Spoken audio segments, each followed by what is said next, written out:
नमस्कार मित्रांनो, ठरलं तर मग या मालिकेच्या आजच्या भागात आता सायली आणि अस्मिता दोघेही गप्पा मारत गार्डनमध्ये फिरत असतात. आता सायली अस्मिताचा मूड ठीक करण्यासाठी म्हणू लागते, अस्मिता ताई, आपल्या बागेतली फुलं पाहिलेत का? खूप छान बहरली आहेत. गुलाबाची फुलं तर खूप मस्त बहरली आहेत.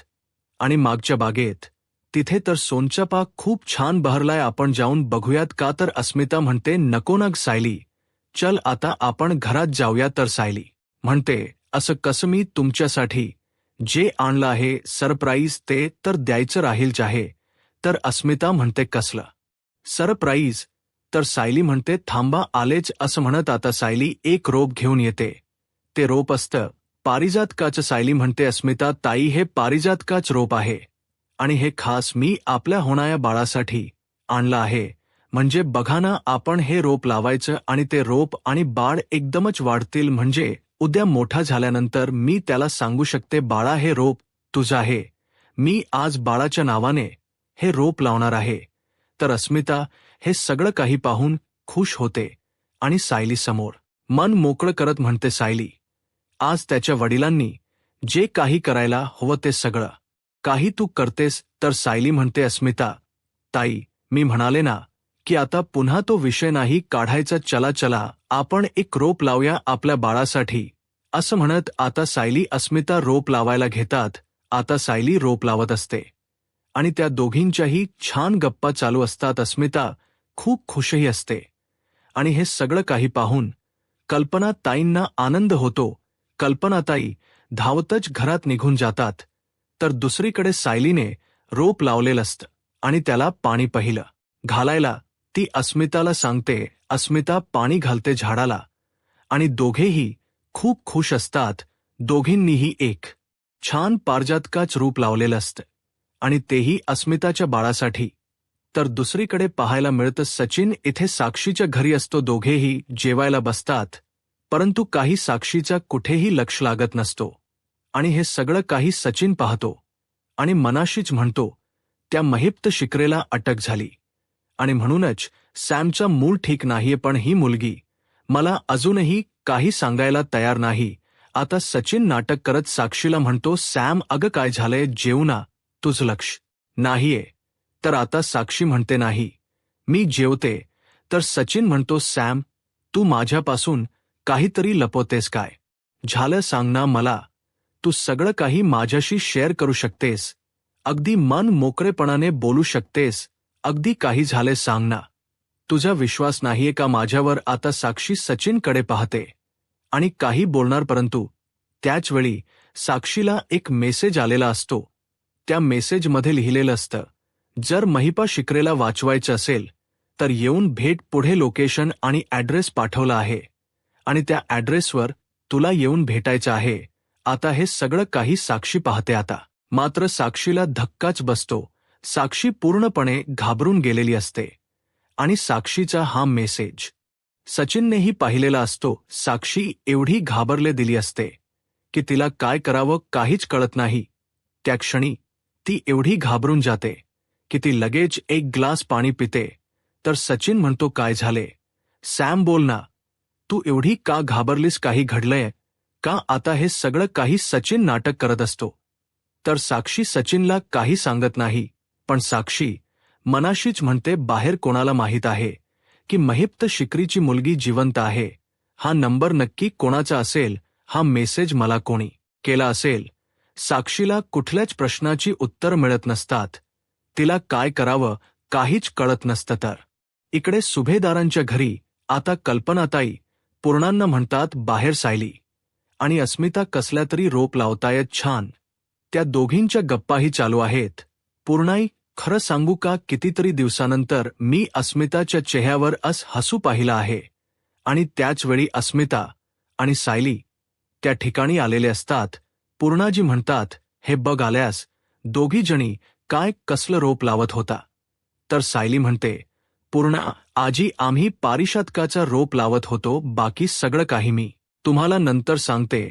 अगोदर अस्मिता ताईंना त्यांच्या रूममध्ये घेऊन जाते. त्या खूप थकल्या आहेत ना. तर कल्पनाताई म्हणतात, बरं ठीक आहे, आता सायली अस्मिताला तिच्या रूममध्ये घेऊन जाते. इकडे कल्पनाताईंना खूप वाईट वाटतं. कल्पनाताई पूर्णाजींना म्हणतात, पूर्णाई सायली सारख्या मुलीवर मी एवढे दिवस कशी रागवून राहिली, का राग धरला होता ते मला कळतच नाहीये. तर पूर्णाजी म्हणतात, मला तरी कुठे तिची किंमत कळाली होती. मला तर एकच वाटायचं की या घराची सून फक्त तन्वीच होऊ शकते. तीच या घराची सून होण्यासाठी लायक आहे. सायलीची या घरची सून होण्याची योग्यताच नाही आणि म्हणूनच मी कधीही तिला या घरची सून मानायचीच नाही. नेहमी तिला वेगळेपणाने वागवायची. नेहमी तिला फक्त अर्जुनची बायको असाच मी तिचा उल्लेख करायची. पण आज मला कळतंय की आपला अंदाज चुकला. सायलीज या घरची सून होण्यासाठी खरंच योग्य आहे. तर कल्पनाई पूर्णांना म्हणतात, पूर्णाई तसे पाहायला गेलेत तर आपण सायलीचे लाड जास्त कधी केलेच नाहीत ना. म्हणजे एवढेच नवार झालेत, त्यांच्या लग्नाला एवढी वर्ष झाली, पण तिच्या आनंदासाठी आपण तिच्यासाठी असा कोणता सण साजराच केला नाही. म्हणजे तिला आनंद मिळेल असे 1-2 सण साजरे झाले असतील, बाकी असं काहीच साजरा झालं नाहीये. प्रत्येक वेळी फक्त तिने या खरासारखे काही ना काही केलं आहे. कायमच या खराचा विचार केला आहे. आता सुद्धा बघा ना, मकर संक्रांत जवळ आली आहे, परंतु सुमन गायब आहे. मग काय करणार आता? मकर संक्रांत ही आपण नाही करू शकत. कसं करणार सांगा ना? तर पूर्णाजी म्हणतात, नाही असं नसतं. कल्पना काही झालं तरी आपले सण, आपली संस्कृती आपण जपायची आहे. सण हे कशासाठी असतात? आपल्याला एक नवीन उभारी देण्यासाठी, एक नवीन ऊर्जा देण्यासाठी, आणि त्यासाठी आपण मकर संक्रांतीचा सण सुद्धा साजरा करायचा आहे. तर कल्पनाताई म्हणतात, म्हणजे पूर्णाजी या वर्षीची मकर संक्रांत आपण साजरी करायची आहे का? मग छोट्स हळदी कुंकू ठेवलं तर चालेल का? पूर्णाजी म्हणतात, तुला जसं वाटेल तसं सगळं काही करायचं. कारण आता आपल्यासाठी महत्वाचं काय आहे? अस्मिताच्या चेहऱ्यावर आनंद असणे आणि तिला आनंदात ठेवण्यासाठी आपण सगळं काही करायचं आहे. अगदी घरच्या घरी करू, पण सगळं काही करणार आहोत. तर कल्पनाताई म्हणतात, ठीक आहे पूर्णाई. तर पूर्णाजी म्हणतात, ठीक आहे काय, चल आता तू तयारीला सुरुवात कर. आता तयारीला लाग. आता कल्पनाताई सुद्धा खूप खुश होतात आणि आता सुभेदानाच्या घरी संक्रांतीची लगबग चालू होणार. तर दुसरीकडे पाहायला मिळतं अर्जुन मात्र तो काही शांत राहत नसतो. काही झालं तरी महिपात शिखरेंना बोलत करणं, आणि यासाठीच अर्जुन आता पोलीस स्टेशनला पोहोचलेला असतो. आता पोलीस स्टेशनला पोहोचताच अर्जुन महिप शिखरेंना प्रश्न करत म्हणतो, काय झालंय? अजूनही तोंड उघडत नाहीयेस? अरे एक साधा प्रश्न विचारला की रविराज किल्लेदारांचा अपघात तू का घडवून आणला होतास? तुला ही सुपारी कोणी दिली होती? या सगळ्याचा मास्टरमाइंड कोण आहे? तरी सुद्धा तुला नाव सांगायचं नाहीये. अरे याने काय होणार आहे माहीत आहे का? अरे तो माणूस मोकाट सुटलाय, मस्त फिरतोय, आणि या सगळ्याची शिक्षा कोणाला होणार? तुला या सगळ्यात धडलं कोणाला जाणार? तुला पण नाही ना? तुला त्याचं नाव वच सांगायचं नाहीये का? वाचवतोयस त्याला? मला आता सांग की तो मास्टरमाइंड कोण आहे? तू त्याला का वाचवतोयस? आणि ही सुपारी त्याने तुला का दिली होती? यासाठी तू त्याच्याकडून किती पैसे घेतलेस? आणि तो तुझा मित्र आहे का? तुमची किती वर्षापासून मैत्री आहे? बोल महिपा, बोल. तुला ही सुपारी त्याने का दिली होती? रविराज किल्लेदार, त्याच कुटुंब तू का संपवण्याचा प्रयत्न केलास? या सगळ्यामध्ये किल्लेदार फॅमिलीला तू का इन्व्हॉल्व्ह केलास? या सगळ्या प्रश्नाची उत्तर तुला द्यावी लागतील. परंतु महिप शिखरे काही तोंड उघडायला तयार नसतात. तर अर्जुन म्हणतो, याने काय होणार आहे माहीत आहे का? जी शिक्षा तुझी कमी करण्यासाठी मी प्रयत्न करणार आहे ते करूच शकत नाही. जर मास्टरमाइंड कळलाच नाही तर मग तुझी शिक्षा कमी होणारच नाही. मग आयुष्यभर असाच जेलमध्ये सडत राहा. मी आता एकच करू शकतो ते म्हणजे पोलिसांना सांगू शकतो की आत्ताच्या आत्ता तुमच्या मास्टरमाइंडचा असणारा शोध थांबवा. कारण मास्टरमाइंड कोणी नाहीये, हे सगळं काही महिप शिखरेनेच घडून आणलं आहे. या सगळ्या मागे मास्टरमाइंड महिप्त शिखरेच आहे. त्यामुळे जी शिक्षा द्यायची आहे ती महिप्त शिकरेलाच द्या. त्यामुळे तू आता काही नाही बोललास तरी काही हरकत नाही, चालेल, मी येतो, कारण तुझाही वेळ फुकट व्हायला नको आणि माझाही, असं म्हणत अर्जुन आता तिथून जात असतो. तर महिप्त शिखरे तोंड उघडतात आणि म्हणतात, मी का त्या किल्लेदार फॅमिलीला मारू? माझा काय संबंध? ही सगळी काही सुपारीच होती, मला दिलेली सुपारी. आणि हा महिपा शिकरे जे काही करतो ना ते छातीत ठोकपणे करतो. तो कोणाच्या बापालाही घाबरत नाही. आता अर्जुन मागे वळतो आणि महिप्त शिकरेना म्हणतो, हो का, मग तू मास्टर माइंडच नाव का नाही सांगत आहेस? तू त्याला वाचवण्याचा का प्रयत्न करतोयस? महिप्त, माझ्या हातात ही फाईल आहे. ती कशाची आहे तुला माहीत आहे का? ही फाईल त्याच गोष्टीची आहे, 22 वर्षापूर्वी झालेल्या अपघाताची. 22 वर्षापूर्वी जो अपघात झाला त्या अपघाताशी तुझा संबंध आहे या फाईलमधून स्पष्ट दिसून येते. कारण रविराज किल्लेदार यांचा अपघात झाला. ज्या ट्रकने हा अपघात घडवून आणला तो ट्रक बाबू चालवत होता, परंतु त्याच्या बाजूला महिप्त शिकरे तू बसला होतास. हे यामध्ये स्पष्ट लिहिलेलं आहे, बरोबर आहे ना? महिप शिकरे बाबूसोबत, बाबूच्या बाजूला तूच बसला होतास ना ट्रकमध्ये, की दुसरी व्यक्ती होती आणि तू खालीच होतास तुझ्या त्या मास्टर माईस सोबत? हे बघायला अपघात नीट होतोय की नाही आणि या अपघातात ते तिघेही मारले जात आहेत की नाही, होना बरोबर की नाही? आता मात्र महिपा शिकरेंना मारायला सुरुवात करतात, तरी सुद्धा महिप्त शिकरे काहीच बोलत नसतात. आता इन्स्पेक्टर सावंत आणि अर्जुनही त्या ठिकाणी असतो. तर अर्जुन आता महिप्त शिकरेना म्हणतो, महिप्त, मी तुला अगोदरच ऑन केलं होतं, तू मला सगळं काही सांग की या सगळ्यातून मी तुझी सुटका करू शकतो, परंतु नाही, तुला तर मला मदत करायची नाहीये ना, आणि म्हणूनच आम्हाला हा पर्याय वापरावा लागला. तुला एक साधा प्रश्न विचारला, एक साधं उत्तर तुला देता आलं नाही आणि म्हणून तुला हा मार खावा लागतोय. हे मार खाण्याची वेळ तुझ्यावर आलीच नसती, पण तू तोंड उघडत नाहीयेस ना, म्हणून हे सगळं काही करावं लागतंय. आता अर्जुन तिथून बाजूला निघून जातो.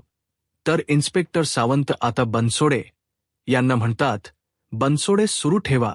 आता इन्स्पेक्टर साहेब यांच्या आदेशानुसार पुन्हा एकदा हवालदार महिप्त शिकले यांना मारायला सुरुवात करतात. एवढं सगळं मारूनही काहीही झालं तरी महिप्त शिकरे मात्र साक्षीमुळे तोंड उघडायला तयार नसतात, नागराज काकांचं नाव घ्यायलाही तयार नसतात. तर दुसरीकडे पाहायला मिळतं जंगलात आता साक्षीच्या हाती लागलेली चिठ्ठी साक्षी उघडून पाहते, तर त्यामध्ये काहीच लिहिलेलं नसतं. साक्षी मागे पुढे 2 ही ठिकाणी पाहते, परंतु तो फक्त कोरा कागद असतो. साक्षी म्हणते, यावर तर काहीच लिहिलेलं नाहीये. इथे नक्की कोण आहे? हे सगळं काही कोण करत आहे? कोण आहे इथे? मला माझ्या अण्णांना वाचवायचं आहे. कोणी आहे का इथे? कोणी आहे का इथे? असं म्हणत साक्षी मोठमोठ्याने आवाज देऊ लागते, परंतु तिथे कोणीच नसतं. परंतु साक्षी ज्या ठिकाणी उभी असते त्याच ठिकाणी नागराज काका एक काडी पेटीचे थिंडगे टाकतात की ज्यामुळे वणवा पेटलेला असतो. आता साक्षी ज्या ठिकाणी उभी असते तिच्या सभोवताली संपूर्ण आगीचा वणवा पेटत असतो. आता हे सगळं दृश्य पाहून साक्षी पूर्णपणे घाबरलेली असते. त्या आगीमध्ये, त्या रिंगणात साक्षी अडकलेली असते. साक्षी मोठ्यानेच आवाज देऊन मदतीसाठी हाक मारत असते, परंतु तिथे कोणीही नसतं. पण नागराज काका तिथेच झाडाच्या मागे उभे असतात आणि या सगळ्याचा व्हिडिओ बनवत असतात. साक्षी घाबरलेली असते, वाचवण्यासाठी हाका मारत असते, परंतु आगीचा वणवा एवढा भडकलेला असतो, एवढा भडका घेतलेला असतो की यामुळे साक्षीला त्रास होऊ लागतो. तिला श्वास घेणं ही मुश्किल होत असतं आणि या सगळ्यामध्ये शेवटी साक्षी चक्कर येऊन तिथेच कोसळते. आणि या सगळ्याचा नागराज काकांनी व्हिडिओ बनवून आता पाठवलेला असतो. नागराज काका फोन करतात आणि म्हणतात, आत्ताच मी एक व्हिडिओ पाठवला आहे, तो लवकरात लवकर महिप्त शिखरेपर्यंत पोहोचायला हवा, अशी व्यवस्था कर. असं म्हणत आता नागराज काका फोन ठेवतात. या सगळ्यामध्ये आपलं नाव कुठेही फुटलं जाऊ नये, आपलं नाव पोलिसांना कळू नये किंवा अर्जुनला कळू नये, यासाठी त्यांनी साक्षीला बळीचा बकरा बनवलेला असतो. साक्षी बिचारी या सगळ्यामध्ये अडकलेली असते. तर दुसरीकडे पाहायला मिळतं महिप्त शिकरे एवढं मारूनही त्या व्यक्तीचं नागराज काकांचं नाव सांगायला तयार नसतात. पण एवढा मार खाल. यानंतर महिप शिकरे विचार करतात आणि मनाशीच म्हणतात नाग्यासाठी, मी का एवढा मार खाऊ? काही झालं तरी आता मला पोलिसांना नाग्याचं नाव सांगावंच लागेल. नाग्याला काही करण्या अगोदरच जर पोलिसांनी त्याला अटक केली तर मग तो साक्षीला काही करू शकत नाही. आता तर पोलिसांना मला नाग्याच नाव सांगावंच लागेल असं म्हणत महिपा शिकरेनी आता नागराजच नाव सांगायचं ठरवलेलं असतं. तर त्याचवेळी एक हवालदार साहेब महिप्त शिकसाठी पाणी घेऊन येतात. तर महिप शिकरे त्यांना म्हणतात, मागितलेलं का? मी पाणी मागितलं होतं का? महिप्त शिकरे इतका लेचापचा नाहीये, त्यामुळे निघायचं इथून. परंतु आता हवालदार आपल्या खिशातील मोबाईल काढतात आणि त्यामध्ये आलेला व्हिडिओ आता महिप्त शिकरेंना दाखवायला घेतात. आता तो व्हिडिओ पाहिल्यानंतर महिप्त शिकरेंना धक्काच बसतो. ते घाबरून गेलेले असतात. तर हवालदार आता महिपा शिकरेन हळू आवाजातच म्हणतो, हा तुमच्यासाठी आलेला एक 4 व्हिडिओ आहे आणि त्यासोबत एक मेसेजही आला आहे. जर तोंड उघडलं तर व्हिडिओ नाही तर बॉडी मिळेल असं म्हणत आता हवालदार तिथून निघून जातात. इकडे मात्र आपल्या मुलीच्या काळजीने महिप्त शिकरे घाबरून गेलेले असतात. त्यांना साक्षीची काळजी वाटत असते. तर दुसरीकडे आपलं नाव कोणालाही कळू नये यासाठी नागराज काकांना आता प्रियासुद्धा साथ देत असते. या सगळ्यामध्ये प्रियाला सुद्धा स्वतःला वाचवायचं असतं आणि म्हणूनच ती आता नागराज काकांची मदत करत असते. आता दोघेही येतात आणि साक्षीच्या समोर उभे राहतात. तर प्रिया साक्षीकडे पाहते आणि नागराज काकांना म्हणते, मिशन सक्सेसफुल असं म्हणत दोघेही खुश होतात. तर दुसरीकडे पाहायला मिळतं आता तरी आपल्याला महिप्त शिकरे त्या मास्टरमाइंडचं नाव सांगेल या भरोशावर, या विश्वासावर अर्जुन पुन्हा एकदा महिप्त शिकरेकडे येतो आणि म्हणतो, महिप्त आता तरी तू नाव सांगशील का? आता तरी तो मास्टरमाइंड कोण आहे हे मला कळेल का? परंतु महिप्त शिकरे घाबरून गेलेले असतात कारण त्यांना आता त्यांच्या मुलीची काळजी वाटत असते. अर्जुन महिप्त शिकरेंना बोलतो, अजून किती मार खाणार आहेस? तू मार खाऊन खाऊन थकशील, परंतु मी थकणार नाही. तुला विचारून मी अजूनही तुला तेच विचारतोय की बोल, सुपारी देणाऱ्या व्यक्तीचं नाव मला कळायलाच हो. तर महिप्त शिकरे मनाशीच म्हणतात, मी फासावर चढलो तरी चालेल, परंतु काहीही झालं तरी सुद्धा मी माझ्या मुलीला काहीही होऊ देणार नाही. माझ्या लेकराला मी वाचवणार असं म्हणत महिपा शिकरेनी शेवटी काहीही झालं तरी आता नागराज आणि साक्षीच नाव नाही यायचं हे ठरवलेलं असतं. परंतु या सगळ्यामध्ये महिप्त एवढा गप्प का आहे या गोष्टीचा अर्जुन विचार करत असतो. अर्जुनला वाटत असतं की नक्कीच काहीतरी कारण आहे की ज्यामुळे महिप्त एवढा शांत आहे. तर दुसरीकडे सुभेदारांच्या घरी आपल्याला पाहायला मिळतं सायली कल्पना ताई आणि पूर्णाजीना म्हणते, मी आज आणि अस्मिता ताईंनी दोघांनी मिळून अस्मिता ताईंच्या बाळासाठी पारिजातकाच झाड लावलं. अस्मितात ताईंच्या चेहऱ्यावरचा आनंद पुन्हा एकदा पाहायला मिळाला. हळूहळू अस्मिताताई बाळाचा विचार करतील आणि सगळ्या जुन्या गोष्टी विसरून जातील. मला खात्री आहे. थांबा, मी अस्मिता ताईंना जेवणासाठी घेऊन येते. तर कल्पना ताई म्हणतात, सायली अग थांब, आम्ही तुला काहीतरी सांगणार आहोत. म्हणजे मी आणि पूर्णाईंनी ठरवलं आहे की यावर्षी तुमची मकर संक्रांत करायची. पहिली मकर संक्रांत. सायली म्हणते, पण आमचं लग्न तर अगोदरच झालं ना. तर आता पूर्णाजी म्हणतात, त्या कॉन्ट्रॅक्ट मॅरेजच मला सांगू नकोस. तुझं आणि अर्जुनच लग्न गेल्या वर्षी झालं आहे आणि यावर्षी तुमची पहिली मकर संक्रांत आणि म्हणूनच आम्ही ठरवलं आहे की याचा खूप मोठा सोहळा करायचा. म्हणजे घरच्या घरी का होई ना, पण आपण या सोहळा करायचा आहे.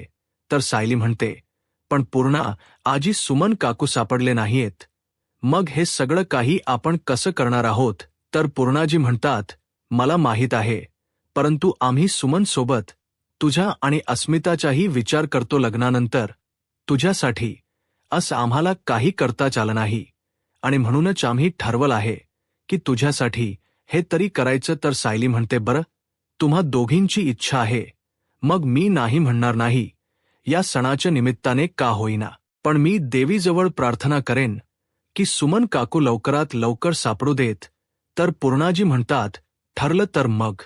सायलीची मकर संक्रांत होणार सायली आणि अर्जुनची मकर संक्रांत, आणि त्याचवेळी अर्जुन आलेला असतो. अर्जुन म्हणतो, वा, मकर संक्रांत सेलिब्रेशन म्हणजे पतंग उडवायचे आहेत ना? ते तर मी दरवर्षीच उडवतो. तर आता इकडे पूर्णाजी कल्पना ताईंना म्हणतात, कल्पना, मुलं ज्यावेळी परदेशात शिकून येतात त्यावेळी काय होतं बघितलंस का? कल्पनाई म्हणतात हो हो. तर आता सायली म्हणते, तुम्ही काय हे बोलताय? तुम्हाला माहीत नाहीये का? अहो, मकर संक्रांत हा आपला सगळ्यात संस्कृतीतला एक सुरुवातीचा म्हणजे नवीन वर्षातला पहिला सण, आणि या सणाला फक्त पतंग उडवणं एवढंच नसतं, तर खूप छान तयार व्हायचं, सगळ्यांना तिळगुळ द्यायचे, सुगड पुजायची, हळदी कुंकू घालायचं आणि खूप छान हलव्याचे दागिने घालायचे. तर आता हे ऐकल्यानंतर अर्जुन म्हणतो, हलव्याचे दागिने, हलवा तर आपण खातो ना, मग ते कसं दिसेल? तर आता मात्र कल्पनाताई आणि पूर्णाजी डोक्याला हात मारतात आणि म्हणतात, अरे देवा, याचं कसं व्हायचं काही कळतच नाही. सायली म्हणते, काय हो हे सगळं काही तुम्ही मुद्दाम करताना? म्हणजे मी शांत आहे आणि मला चिडवायचं आणि मी चिडले की तुम्हाला बरं वाटतं का? तर अर्जुन म्हणतो, नाही ना, पण कसं आहे, तू ज्यावेळी चिडतेस ना त्यावेळी खूप क्यूट दिसतेस. आता सायली लाजू लागते. तर कल्पनाताई आणि पूर्णांजी सायलीकडे पाहत असतात.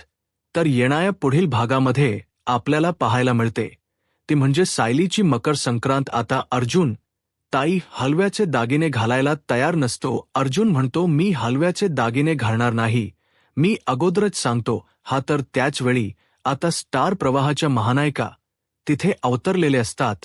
तर सर्वच जण अर्जुनला आवाज देत म्हणतात, जेऊ. तर आता काव्या म्हणू लागते, जेऊ, हे हलव्याचे दागिने तुम्हाला घालायचेच नाहीयेत, तर आम्ही सर्वजण मिळून तुम्हाला नटवणार आहोत. आता अर्जुन मात्र पुरता अडकलेला असतो. आता सर्वजण मिळून अर्जुनला रूममध्ये घेऊन जात असतात.